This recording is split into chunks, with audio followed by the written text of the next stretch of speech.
নমস্কার বন্ধুরা, কেমন আছেন সবাই? আজকে দেখুন, আমার বাপের বাড়িতে মানে মায়ের বাড়িতে পান গাছ ছোট্ট একটা ডাল এনে লাগিয়েছিল বাবা। আমি এনে দিয়েছিলাম। পান গাছটা হয়েছে দেখুন মাটির থেকে। দেখুন পান গাছের এই গোড়ার শিকড়ের কত মোটা, দেখুন পান গাছের ডাল দেখুন মোটা একটা শিকড়, কুমড়ো গাছের শিকড়ের মতন, কুমড়ো গাছ যেরকম সেইভাবে। দেখুন পানগুলোর সাইজ শুধু দেখুন বন্ধুরা, কেমন লাগছে বলুন তো? পান গাছটা দেখতে অপূর্ব, তাই না?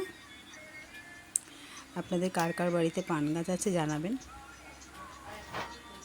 পুরো গাছটা দেওয়াল বেয়ে, মোটা মোটা শিকড় দিয়ে দেওয়াল বেয়ে একদম পুরো চালের ওপর উঠে গেছে।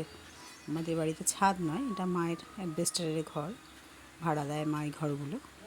সেই ঘরের একদম অ্যাডভেস্টারের উপর থেকে পুরো গাছ এখন কি বিশাল বিশাল পানের সাইজ। বন্ধুরা, ভিডিওটি আপনাদের কেমন লাগলো অবশ্যই জানাবেন। আর আপনাদের বাড়িতে কারোর যদি এরকমভাবে পান গাছ থেকে থাকে তারা অবশ্যই আমাকে সেইটা জানাবেন, বলবেন। ভিডিওটি ভালো লাগলে লাইক, কমেন্ট, শেয়ার করবেন নিশ্চয়ই। কি বড় বড় দেখুন, সারি সারি অজস্র, মানে দেখতে এত সুন্দর লাগে।